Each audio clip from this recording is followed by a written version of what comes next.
Hi, this is Anna Murphy, and you're listening to Moshpit on Sin. So Anna Murphy is a vocalist and Hurdy-gurdy, formerly of Eluveitie, who recently formed a new band with fellow former members Merlin and Evo. She'll be playing some solo shows in Australia during August, performing at the Evelyn Hotel on the 27th, where she'll be playing some songs from her solo album as well as from the Eluveitie catalogue. Anna, thank you so much for joining me. Hi, thank you for having me. You're very, very welcome. So, don't want to spend too much time on this because, I think it's obviously very emotional for everyone involved. But could you briefly just tell everyone what happened with you, Eluveitie, Merlin, and Evo? Well, as you may know, we've been together for a very, very long time. I've been in the band, or I was in the band 10 years, and Evo and Merlin even longer. They were there for about 12 years.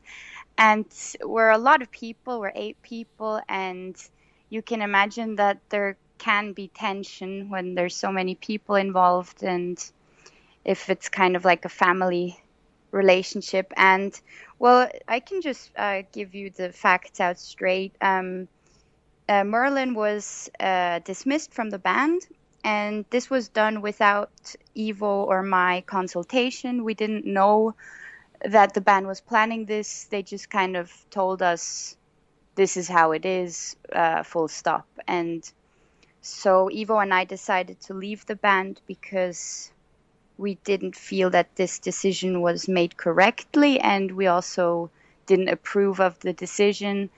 So we kind of decided to just stick with our friend and do something new.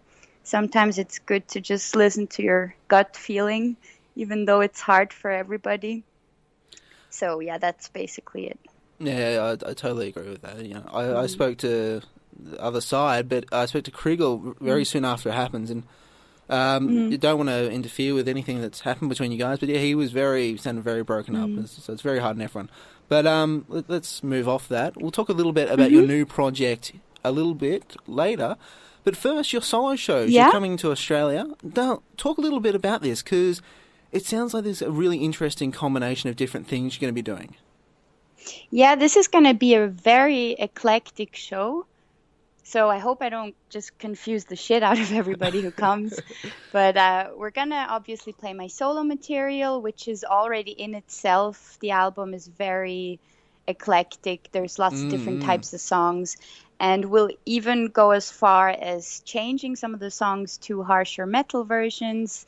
We're going to have a toned down acoustic set in the middle where we'll also play some Eluveitie songs, which I wrote or co-wrote. And we'll also play my new single, which I'm going to release soon. It's already finished now. And we might have some other surprises for you in store that we're planning. Very exciting. Now, you mentioned acoustic parts, which I imagine would be a really great setting for some of those songs. What's the different experience in a live show between playing with the full Eluveitie band, amplifiers and everything, and an acoustic show with you and maybe a few other musicians? Well, I've done solo shows before, and just so that you understand correctly, this was originally supposed to be an only acoustic show, but we then decided to bring a full lineup. So actually, most of the set is going to be a band, like with loud drums and bass and guitars and everything, and there will just be maybe like half an hour that's acoustic.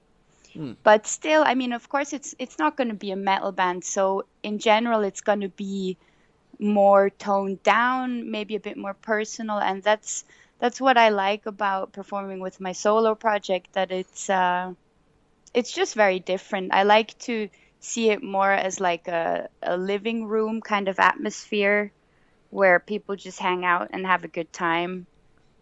And I have to be honest, I like both. I like the big, rock band settings with big stages, but I also really like the small personal stuff. So I was listening to your album, and you compare that with some of your previous work. It kind of feels, I don't know whether this is just me, it kind of feels a bit more personal, a little bit more like we're getting through to you as a person. Is that realistic, or is it?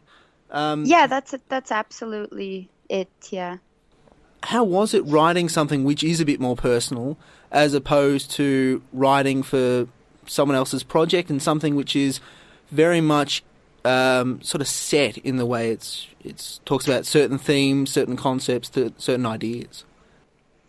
Um, yeah, it's. I mean, now if I listen to my album now, some songs kind of make me cringe a bit because they are so personal. And at the time, I didn't really realize what I was doing, to be honest. I had a lot of creative output and I just recorded and did whatever came to my mind. And it didn't really pop into my head that I am actually, giving people some really personal insight. And now maybe, I mean, it's kind of normal, I guess, if you look at things from the past, you can be a bit embarrassed and stuff. I mean, that's normal. But it just kind of happened, and I I have to be honest, I like both things. I really like just writing for a band where the concept is already set, which was kind of like that with Eluveitie, because then you can just purely concentrate on your musical support and ideas. And my thing is just completely different. I can't really write songs about things that are happening, like a topic like history or politics or whatever. It all has to kind of come from within, from my weird head. So, yeah, they're two very different things, but I like doing both. Hmm. Now, I think it's totally accurate. You talk about the diverse influences on your album. Could you talk a little bit about your background? Because it's it's actually very, very interesting where you've sort of come from musically. Yeah, I actually come from a very musical family. Both of my parents are singers, and my stepfather, he's an opera director. And I kind of never wanted to blend into that. I always wanted to do I wanted to do an academical path. And then at some point, it just kind of happened that I was in a band and I said, fuck school and this is it. And I'm actually kind of glad that happened because I don't think it's not really in my genes to be academic. So, yeah.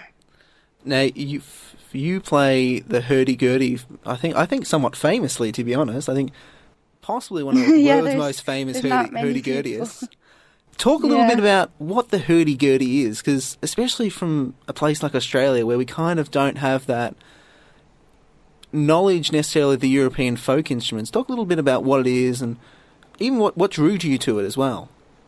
hmm well, I first saw the instrument with another band, kind of like a medieval folk band who were playing it. And I just immediately fell in love with the sound and with everything about it because I love weird things, and the hurdy-gurdy is definitely a weird instrument. And it's very old, like you said, it's from the medieval times, and it's basically a mechanical violin. So you have a wheel, and on that wheel there's strings, and you turn the wheel, and then the strings vibrate. So kind of like it's kind of like the bow of a violin is the wheel, and then you play it with a keyboard, like a piano, with piano keys. Yeah, and it's a pain in the ass to take care of because it's very, I mean, it's just made of wood, and there was probably a reason why they kind of stopped playing it at some point because they just thought, okay, let's just stick to violins and pianos and stuff. But yeah, I yeah, don't know. there's a lot of patience involved, definitely. But no, I think it's really good to hear people keeping it alive, even if it's maybe not necessarily always employed in the fashion that people originally envisioned. Yeah. Now, let's talk a little bit about your new band. It's called Cellar Darling, which is taken from the hmm title of your solo album. Why did you pick that name? Exactly. It's an interesting choice. I don't think I've ever heard of someone picking the name of their solo album and then applying that to a new band. Yeah, it's actually very confusing, and not only for outsiders but also for us. And we knew that this was gonna happen, but I've always really liked the name, and I've always thought it's kind of a good band name that has a nice ring to it. And we had several options, and then we just went with that one because it also conveys a lot of meaning to what our band is. Because we're all highly creative people that, we couldn't really have the output that we would have wished for, because it's simply not possible to have all your ideas in one band. That doesn't really work for anyone. So we've had a lot of stuff in the cellar, as we would call it, that can now be brought to light, and we can just do whatever we want. You guys aren't really sure what exactly the music will sound like, and so it's pointless asking. But what is the process for working out that sound? That's what I'm interested in. I'm actually interested in that too. We're at the studio now, and this is actually our first day of songwriting camp. We're gonna just spend almost 2 weeks here and just experiment, because that's, for us, it's the most important thing, that we find our signature sound. Now with my solo stuff, it's not as important, because if I want one song to be a rock song and the next one to be a pop song, and it's fine. But with Cellar Darling, we want to create something new and unique, and we want it to be harsh but also melodic at the same time. And we have a lot of ideas already, and now we just need to work on how we want to package them. And so we're very much looking forward to that as well. It's surely going to be something new. No, it sounds very, very exciting. The band, Cool. Your band's just formed. You're still not entirely sure what the form the music will take, but you already have a show planned for the end of the year. Does that loom large in your mind? Yeah, that's kind of weird. There's probably not very many bands that have gigs before they have songs, and we do realize that. And the reason we have that show is because of Anneke van Giersbergen. She's a very good friend of ours, and that kind of shows how much trust she puts in our music being good, because she asked us to play there as an opening band. And we'll definitely have enough material by then. So I am very much looking forward to that. I'm also nervous, I have to say. Will that be the first time anyone hears the music? No, we are going to release a single, preferably in August already. But, we can never be sure. Sometimes there's delays, and then shit happens. But the plan would be that people already hear a first song. What month is it now? It's July. July. Yeah, so next month. Okay. Now, moving back into the past a little bit, one of the tracks from Eluveitie's album Origins, Call of the Mountains, has 5 different versions, English, French, Italian, Romanish, and Swiss German.